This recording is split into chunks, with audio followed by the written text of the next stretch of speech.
showing your desktop, broadcasting it.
Europa is one of the largest moons of Jupiter, and we believe that Europa has a subsurface ocean tens to hundreds of kilometers thick. And so this ocean may be one of the best places to search for life in the solar system.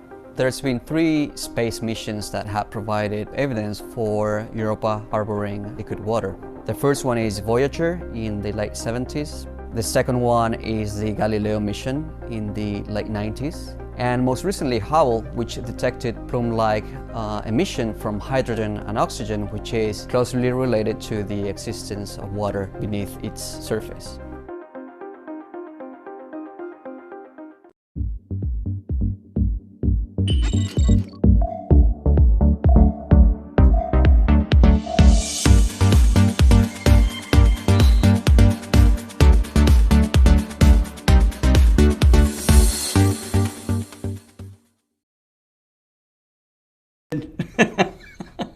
I forgot to unmute myself. So how's everybody doing? It's, of course, Scott Roberts and Jerry Hubble here with the OpenGOTO Community live. It's Tuesday, so that means it's Star Party Day, which is really... Star Party Day, that's right. That's right. So Number 9. What's that? Number 9. Number 9. Number 9. 9. Isn't there like a Beatles psychedelic subliminal message meaning? Yep. Number 9. Yep. Number 9. Yeah. 9. Number 9. That's right.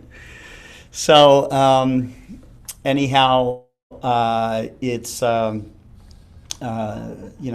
we've been getting ready all day for the Star Party, sending out announcement posters, and I think it's one of the highlights, a couple of them anyways, will be, of course, we'll have David Levy, we'll have Kelly Beatty, in number 4 of his 7-part series. And then Libby and the Stars, who's going to talk about what? Venus. So that's really cool. So she's been really researching that, and will be really exciting to have her on about Venus. Marcelo Souza is joining us from Brazil. And Cesar Brala will be joining us, and Rodrigo Zeleda will be joining us from South America. So that's really cool. But Marcelo will be talking about the relaunch of Skies Up magazine, which happens hopefully in about a month. Okay, so we're looking for a submission of articles. We're looking for submissions of astrophotographs. And we're also looking to rename it, right? We're going to rename the magazine. Possibly, so that may be coming up as well. So, but we're still in discussion about that. Marco, well, let's recognize some of the people that are here with us this afternoon. We got Astro Beard, who will be on with us tonight. So I don't know if you were able to get your announcement poster out, but that's it. Yeah, and it is our 69th episode. So tomorrow will be the big 7-0, right? 70. Oh, that's big. I know. Is that crazy? We're almost to 100. What's going to happen on 100? Do you have any plans? I don't know. I have to get something that's worth 100. So 100 will be, let's see, 6 weeks from now. Yeah. It's going to come up fast. So yeah, I'm excited about it. Mr. Thump 30 is on with us today. Jeff Wise, Chuck Lewis, Michael Whitaker, he's on with us. Brett Blake, Mike Wiesner. He says, hello from Southern Arizona, still having smoky skies from California wildfires. I think we're having some smoky skies here in Arkansas. We have it here in Virginia. In fact, we've got all sky camera that Myron took pictures of this morning and compared it to previous, and it's very much affected our skies. I'm curious to see how it affects our seeing tonight. That you could share? Yeah, let me find it. Dusty Haskins is on with us. Hi everyone, I'm going to go try and listen while digging. Hope you are all doing well. Wade Prunty is with us. Marco Pola. Hi, glad to see Mount Wilson Observatory survive last night. It got so close. Thanks to all of those firefighters, for sure. Jim Hendrickson is on with us. Tim Myers. David D. Good afternoon from Michigan. Jim Hendrickson. Smoke has made it all the way to Rhode Island since yesterday. Yeah. And Richard Gray says weather said clear last night and I could barely see Vega. So hopefully you can get some planetary views. Richard and I were talking a little bit earlier today, and he's not real confident that he's going to have very clear skies. So let me share my desktop here. Okay.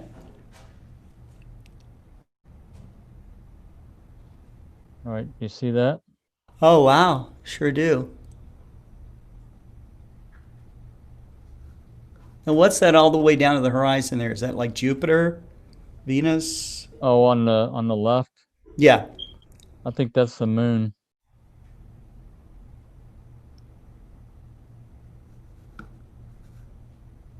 Oh, this is from August. Okay. From August, yeah. Yeah. And that's last night. Jeez. Yeah. Look at that.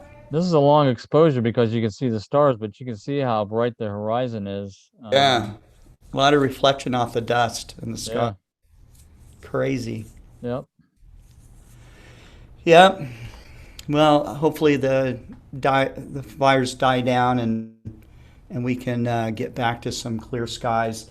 A lot of us are looking forward to winter skies, especially in Arkansas, because that's about the only time we really get clear skies anyways, or dry skies. We get sometimes clear skies, but it's moist here. You know, we have lots of water in Arkansas, this whole region.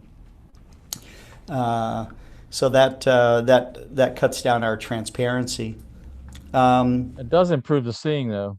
Our best seeing in Virginia is when it's got hazy skies that are not typical with the smoke, of course, but when we have typical hazy skies, our best seeing is in August and September.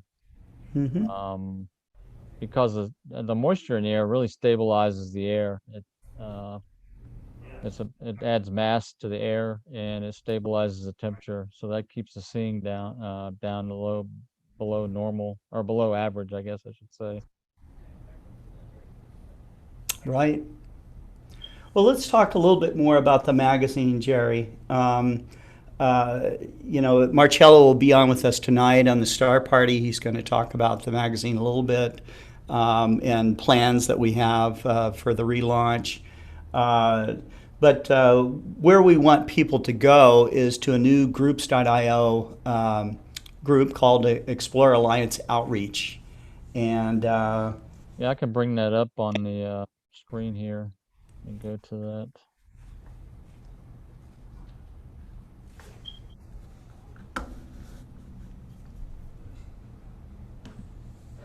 You haven't updated the picture, so you'll see what it looks like. okay, let's see what it looks like. Let me share my screen. There it is. Yeah, we're still putting things together. We do also have a Facebook page dedicated to Skies Up magazine at this point. Yeah, we're still putting things We together. do have 5 members already. I guess you've talked to a few people about it, and you see it. Yep, it's up there. Yeah. Oh, yeah, it's got elephants in it. Yeah. Yeah, That's real outreach when the elephants themselves are that's right. cosmology and astrophysics. So, but this is where you will come if you are interested in submitting articles and photographs. I'm sure at one point we'll make subgroups and that kind of thing here, but it's just getting started. And so we are doing a soft launch right now. Our first deadline is going to be the end of this month, so we're working kind of aggressively on it. It looks like it's going to be the magazine will be a monthly publication, and it's free. So you'll be able to download it for free, read it. The idea is that, kind of like the Global Star Party, this is going to be a global astronomy magazine. You know, and so we'll have scientists and cosmologists and amateur astronomers all interacting on this magazine, you know, submitting the best of what they got. So, so I think they'll have a nice platform for additional sharing of what you guys do. You know, so I put a link to it in the chat to the Explore Alliance Outreach Groups IO page if you want to post that out on the out in the world.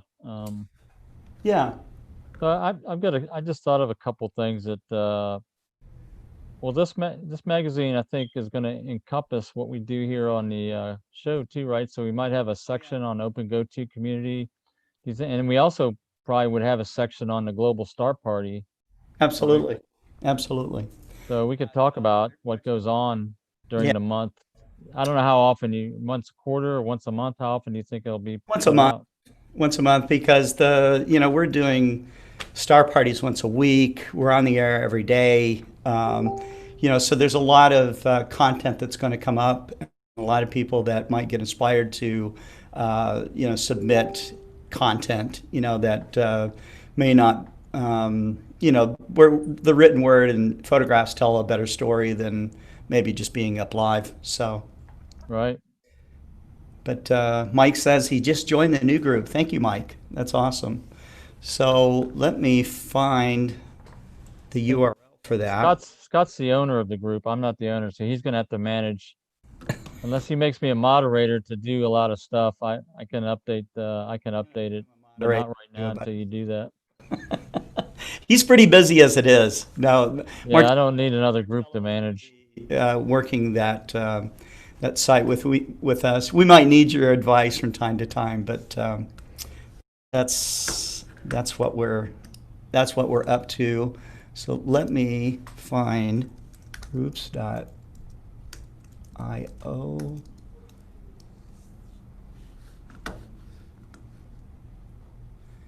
and find a group, and oh, it's on the other side. Explore Alliance Outreach. There it is. Let me put this URL down here. You haven't posted a message yet on the forum. The first message What's that? You haven't posted a message yet on the Explore Alliance outreach group yet. You might want to put a welcome message out there. Welcome. Welcome Well- to the Elephant Forum. I'll get around to it. Step by step. Mm-hmm. Tim Myers, I did, but it's not showing up. I did, but it isn't showing up. I put the link there, guys. That is the real. That's because all the new members are moderated until Scott approves us. You can't post or do anything. So you've got to go do some work, Scott. Really? Yeah. All right. Well, I'll do that after the. Yeah, you should be getting messages in your email saying new members have joined. Right. So I'll click all you guys who are joining right now after this show, and in between my my bio breaks and dinner break and everything to get ready for the star party. So Scott is one of the elephants in the astronomy industry. It's, I can't hit you from here, Mike. So, sorry, we're such a burden, Scott. He's a rogue elephant, though. He doesn't go along with the herd. You guys are not a burden. You're great. I love it. You have just busied your last 2 free hours a day. That's right, Tim. I have. That's right. I didn't have any free hours a day. I just kind of stacked on top of what I didn't have. So, but it's going to be cool. Anyhow, let's move on to our next topic here, and I think it was still kind of a follow-up of the network. The network. Yes. And I know that you've been, going after that. So. Yeah, Wes and I worked on it some more this morning. I got to get with him later on at some point here after the show. I think I'm going to give him a call, but we're still investigating. We've got the workaround that we posted in the forum, and it's also on the website. There's a notice at the top of the download page that we put there. I can show that. Let me do that.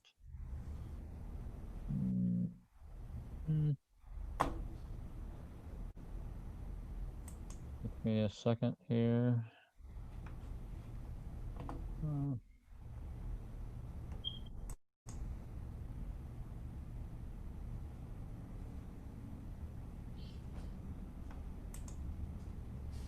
All right, Tim, you're approved. Can you see? So if you go to support, Yeah. on the top of the menu bar and down to PMC8 software downloads, we come up with this page, and then we have a special notice for Windows 10 users. You click on that, and we discussed this network issue that we're currently looking at, and we found some interesting things. I don't want to divulge anything yet because we're still talking about it, but this is really a brute force. This is an explanation of what the problem is. Mm-hmm. And then we got some brute force instructions here. All right. One thing that I can say is we've developed a script that's linked to a shortcut that we'll probably distribute soon, like in the next day or so. It automates all this stuff that's in these instructions, so you don't have to So you don't. do all this stuff. But if you run into this problem as described up here, I'm not going to get into it that much. We talked about it yesterday. Basically, it's a network assignment problem with Windows. It won't assign an IP address correctly once you connect to the PMC8. So these instructions tell you how to manually fix that, basically. And so if you notice this problem, and you can check, like the instructions tell you how to check on, see if you've actually got this problem, then you can try to follow these instructions and fix it. That's as far as I'm going to get into it right now, because there's going to be, I want people to try it out Common. Yeah. if they want to, and then we'll be issuing a better way to do it tomorrow, probably, in terms of a one-click option to switch back and forth when you're correcting this problem. And we're also looking at the long-term fix, what it is. It's related to firewall settings. I think we've discovered that in this note. We say that we don't think it's related to firewall, but it's an intermittent problem with the firewall. Well, So we got to find out exactly what firewalls, what versions of the operating system are affected, and yeah. which firewall settings are affected. So it's not a one fix that applies to everybody. It I looks like there's differences between the home version and the pro version of Windows 10. Right. I wonder if it's not just it's a version, because Windows updates all the time, so they may even be aware of this problem with other things, because I know that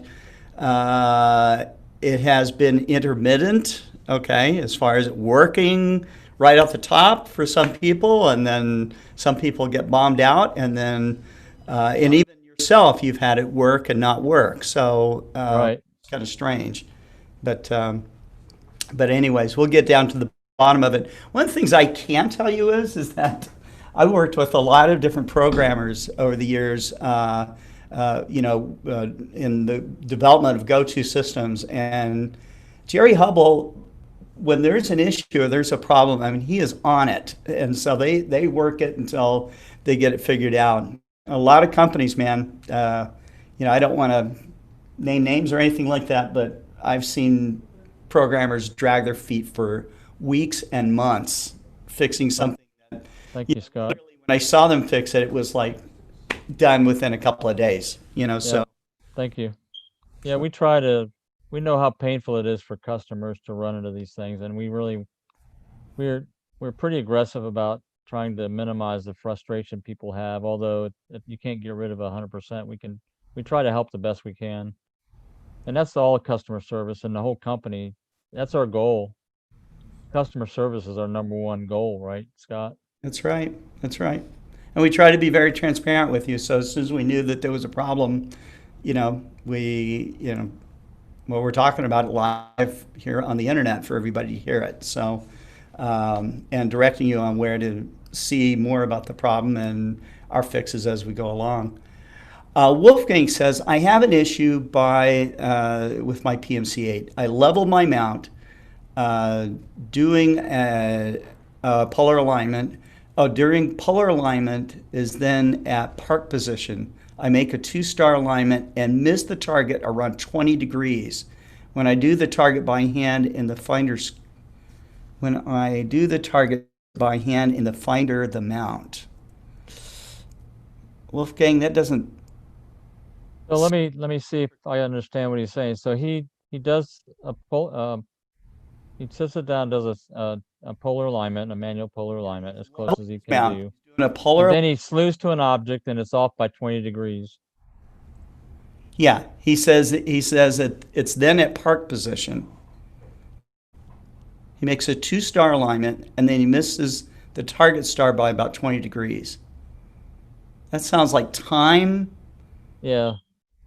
Time zone, maybe. It might look like 20. It could be 15 degrees. Typically, that's what we hear is when it's around that distance. Sometimes it's the time zone, or it could be. No, I doubt if it's a latitude, longitude, unless you have to be near Greenwich, England, which means if you've got a plus it should be plus and it's minus, and it could be very well just 15 degrees off, right? Mm-hmm. Let's say you're +7. He's in Germany, so. Yeah, so it could be that. I mean, you could be a minus or a plus on your longitude. That's an issue. It should be plus in Germany, plus longitude. Mm-hmm. So you might want to look Um, at that. It helps if we know all the settings that you have going on. Maybe you could do a screenshot or photograph, with your smartphone, and send that over to Jerry, just JRH at explorescientific.com. the other thing is to make sure you tell me step by step what the sequence that you go through.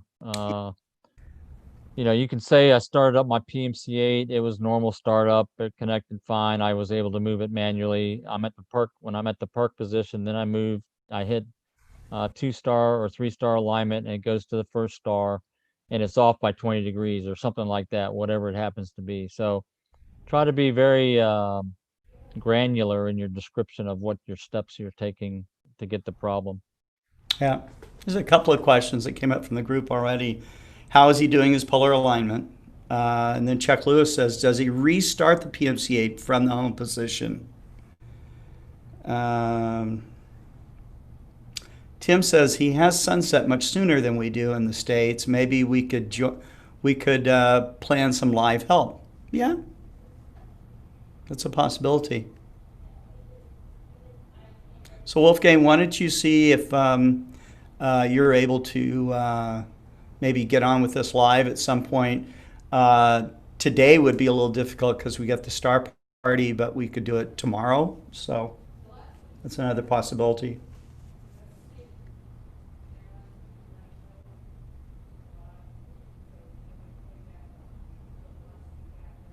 All right. Any other questions? I don't think so. We are going to have a relatively short program today because we need to get ready for the star party. But what's the last thing I wanted to talk about? Oh, something really important. Today is the anniversary. Did I already say this? Today's the anniversary of the television. To me. You told me. You told Lost me. Place, Danger, Will Robinson. That's right. That's right. Lost in Space debuted today in 1965. I guess it was on for 3 seasons. Really funny television show. I think it was a hit TV show because we watched it every time it was on. So Yeah. on our fuzzy black and white television set, Larry Bird says, I'm glad I don't have to deal with polar alignment issues. My Polemaster is worth its weight in gold. Yes, Polemaster works great as long as you can see the pole. Okay. That's right. If you can't see the pole, then you need to probably think about that drift alignment. That's right, Tim. Danger. Well, I think that's all I have for today. Jerry, do you got anything more to discuss? No, I'm looking forward to hearing Libby talk about Venus with all the news about Venus. Oh, We it's going to be cool. And we have Kelsey Poor, finally getting Kelsey Poor to join us on the Global Star Party. Kelsey is Kim Poor's daughter, and Kim Poor was this amazing space artist who passed away several years ago. She is bringing on a space artist, and her name is Michelle Rauch. And so, I think that it's going to be really interesting, and looking forward to it. We will see you tonight, and as Jack Horkheimer always said, keep looking up, guys. And thanks.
you.